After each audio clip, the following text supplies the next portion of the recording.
All right, Math 7, it is your second con of this unit, combining like terms with negative coefficients and distribution. I have one easy one hard one for you. However, I don't think the hard is that hard, yet the easy may not be that easy. So let's get to it. First, I'm just going to take this equation right here and I'm going to rewrite it. Okay, so I'm just going to rewrite that equation so I can work from it. So I'm working here from the red. The first thing we need to do is whatever this number is in front of the parenthesis, and I mean directly in front of it, we need to take and multiply this number by both terms inside the parenthesis. Terms are separated by either a plus sign or a minus sign, just so you know that. So we're going to take this 4 and multiply it by negative 8q. When we do that, 4 times negative 8q is negative 32q. You will notice that I keep the plus signs going. And then 4 times negative 4 is negative 16. And again, I keep the plus signs going, so it's easy. Now, we always deal with the q terms first. All the q terms, we're going to combine those. In this case, there's only the one. So we're going to write down the 32q right up here. Okay.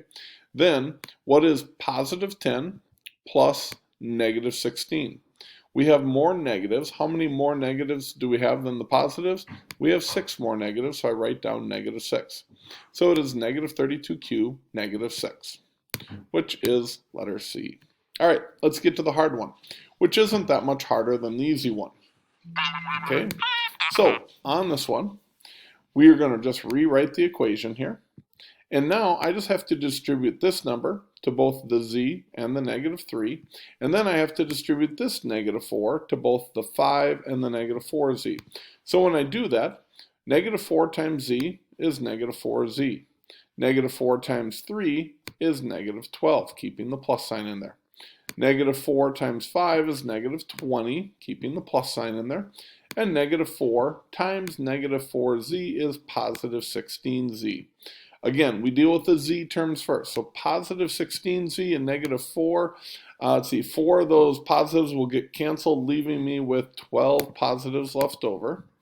And then I've got a negative 12 and a negative 20 that I add together. Negative 12 plus negative 20 is negative 32. And so that is 12z negative 32, which is that one as well.